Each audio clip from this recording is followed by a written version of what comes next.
Thank you. Wow, that was a nice introduction. Who would have thought? I graduated from St. Louis University in 2013, so literally 2 years into my career, I'm already getting a chance to speak to such a large audience. You know, I'm honored first off to be here. Somehow I will wake up, and you guys will likely sleep by the end of this talk, but hopefully it'll work out for the best of us.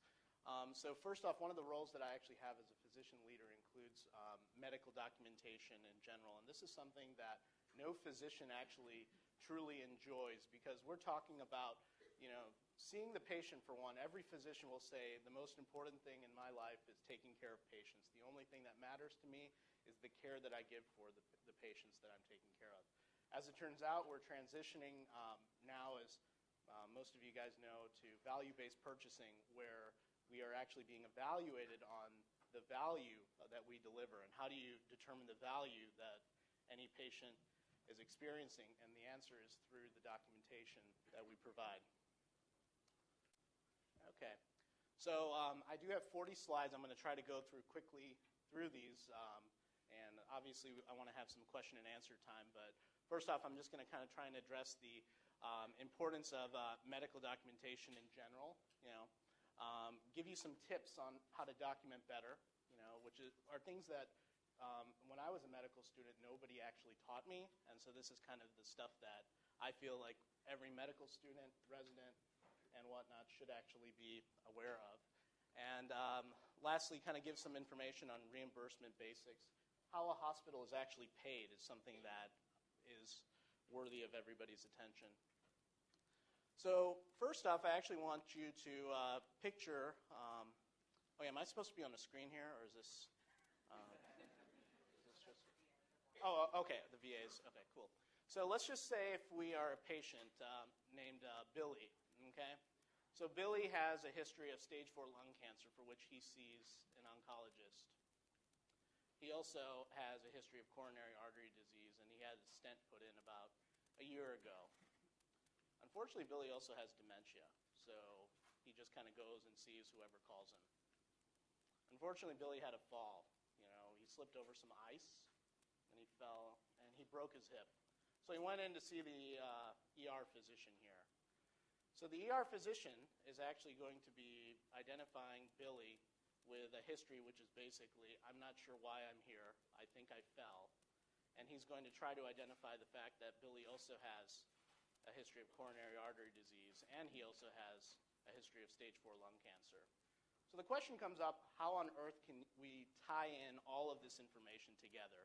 And the answer is the medical record. You know, especially as OSU is going to be making a transition to Epic. I'm a huge supporter of Epic. I go to the meetings and whatnot each year. And the beauty about using a single unified electronic medical record is everybody has access to the same information. For my friends out at the VA, they have CPRS, which is touted as the world's best EMR, or at least it was a few years ago. And so this is actually a tool that anybody can use to get a lot of information on the patient. Now, how do you actually have an impact on the EMR? The answer is through the medical record itself by your documentation. Obviously, if you document well, you'll likely have improved outcomes and more efficiency. A little stat that I'll share is back in November 2006, there was a study from the Ontario Ministry of Health. Basically, it showed that 20% of patients had adverse events after discharge, and those include drug reactions, infections, and procedural complications. Many of those could have been resulting from delayed or incomplete information that was given to subsequent healthcare providers. There was also a study in 2003 which showed that patients that had a significant gap in their healthcare records, meaning incomplete information, spent an average of 1.2 hours longer in the ER compared to those that had more complete charts. Obviously, the words that we put in the chart are something that we should think about in terms of liability aspects, and most importantly, the transitions of care element with the example that I shared earlier, something that we should always think about. So this is a slide that Mercy provided. Essentially, it shows the different layers of that medical documentation comes into play. The one that I always tell our healthcare providers to really focus on is severity of illness and risk of mortality. Those patients that are having a rip-roaring heart attack, they have a severity of illness and risk of mortality of 4, meaning they are very likely to die if you do nothing for them. So it's important that we illustrate that in our documentation itself. RAC audits and compliance. This is something for our future orthopedic surgeons, future cardiologists, anybody who does procedures in general. As it turns out, this is called a recovery audit contractor. I personally don't like this idea, but as it turns out, Medicare, what they're doing is they're hiring these people to essentially audit the charts and take back money, especially if the documentation that's in the chart does not justify the medical necessity prior to a procedure. So what Mercy has encountered is with our total knee replacements and our total hip replacements, we need to make sure that we're documenting the medical necessity prior to these procedures. And we are working really hard to make sure that our orthopedic surgeons write more than just broken bone in their chart. You know, it's kind of a challenge. I hope we don't have any orthopedic surgeons. If we do, I apologize. The next part is POA. POA means present on admission, meaning just like a car that comes into a car lot, you want to know all of the dings, all of the dents, all of the scratches on it. You know, likewise, any patient that comes in with a stage 4 decubitus ulcer, you want to have good documentation that this is something that was present on admission, because quite honestly, when we talk about value-based purchasing, who's going to be looking at those hospital-acquired infections or conditions? The answer is Medicare, because nobody wants to pay for those. Profiling the hospital and physicians. This is really important to all of the young physicians here that are going to be starting their careers. As it turns out, how are we going to be reported? The answer is through websites like Physician Compare and Hospital Compare, and our reputation is actually going to be based on the medical documentation. Medical necessity, length of stay. How does a hospital make money? There are diagnosis-related groups that basically are derived from the documentation of the chart, and from that is determined the length of stay. So essentially, if I'm admitting a patient with a gram-negative pneumonia, that will earn me, or earn the hospital, I should say, about 5 days of time to take care of this complex patient. If it is, in fact, a simple pneumonia, that's probably 3 days or less. So that's something to think about. And I've kind of already addressed reimbursement, but I'll kind of touch on that as well. This is just a slide that I borrowed, basically showing some of the implications of this pay-performance model with readmissions, value-based purchasing, and hospital-acquired conditions, similar to my previous point that I made earlier. So as it turns out, you know, the comment that I always get is, well, this hospital is just trying to make more money. You know, why should I care about this? CMS themselves say about clinical documentation improvement, we do not believe there is anything inappropriate, unethical, or otherwise wrong with hospitals taking full advantage of coding opportunities to maximize Medicare payment that is supported by documentation in the medical record. So what I'm describing is what we have at Mercy Oklahoma City is we have a team of CDI nurses who actually review our charts, and they send out to us queries, which I'll touch on towards the end of the presentation. And from those, we can actually clarify documentation that's ambiguous. So that's important to at least touch on. This slide basically indicates some of the risks of poor documentation. Really the one that I think all of us should focus on more than anything, especially since we're a residency program here, decreased ability to coordinate patient care. You have your good documenters and you have your bad documenters. And people, they actually develop a reputation from however they document. In my world, I have a couple doctors who, as soon as I see the patient, if I know that that patient has been seen by that doctor, I know that I'll have a good story in the chart. And so I actually fish around for those doctors. Likewise, your goal as a student or resident is to be the one who does a good job documenting. That way everybody recognizes you as reliable.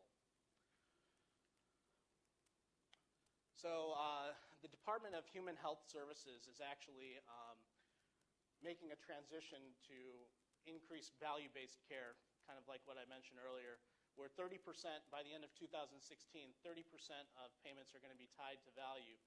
By the end of 2018, 50% of care is going to be tied to value in general. So we're already making this transition. And the question that I have for everybody is, how do you decide somebody's value? Is it going to be based off of the number of hip surgeries you do or the number of spine cases you do? The answer is no. It's actually going to be based off of the complexity of the patients that you're taking care of. Okay, I mean, you guys can read this, but basically there's an emphasis that we have at Mercy, and everybody should actually have, that we should be focusing on improving our documentation in general. And what I'll actually show is this is kind of a screenshot of some of the movements, if you will, with value-based purchasing. There's the feared HCAPS term. Most of you guys, I actually didn't know what HCAPS was when I was a resident, but essentially what happens is patients, after they leave the hospital, they get sent a survey, to describe if they are satisfied or not with the care.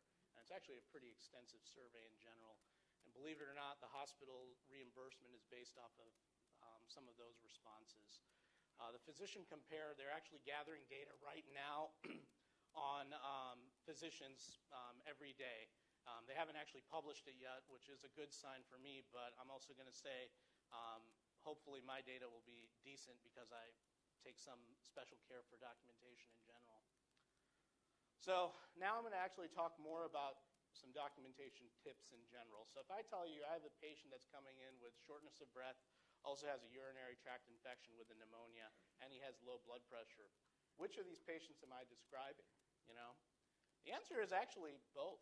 I mean, this patient here, obviously, he's fighting for his life, because he's on a ventilator. He's also requiring pressors because he has septic shock and he's hypotensive.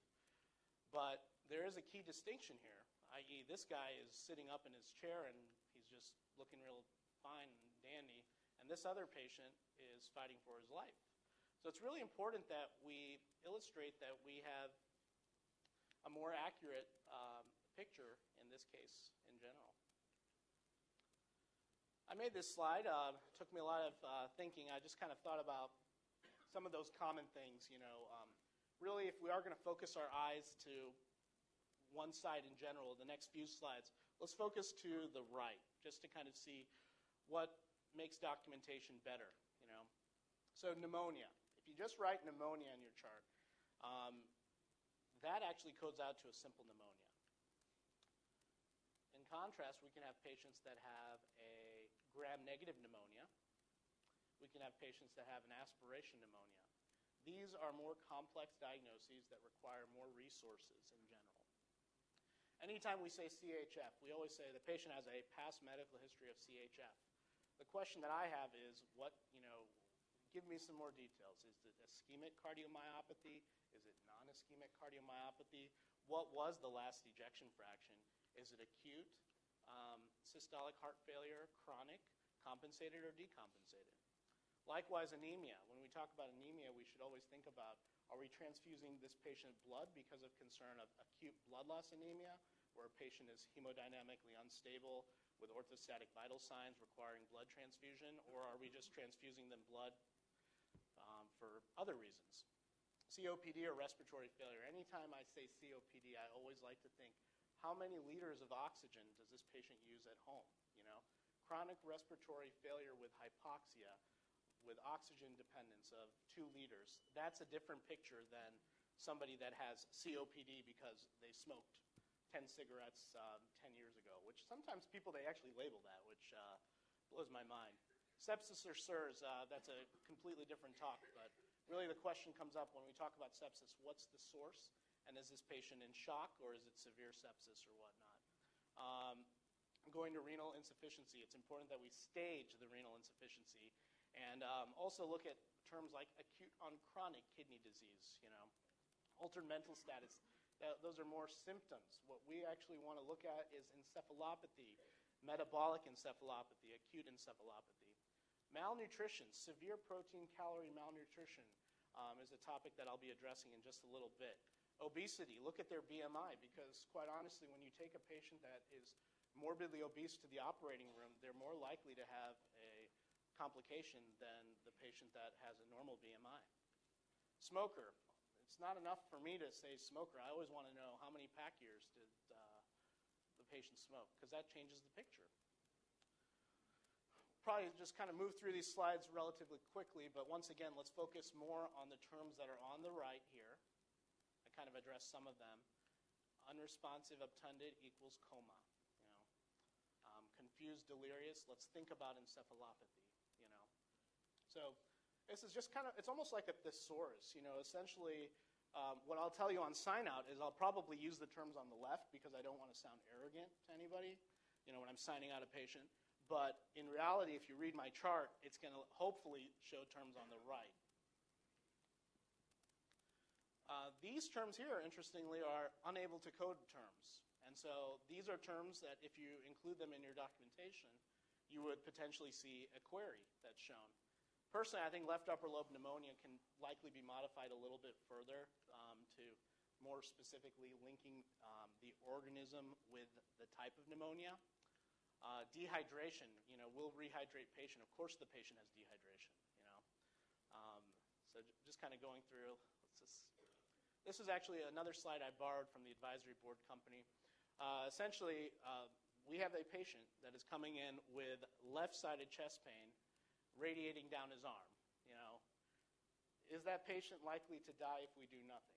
The answer is yes.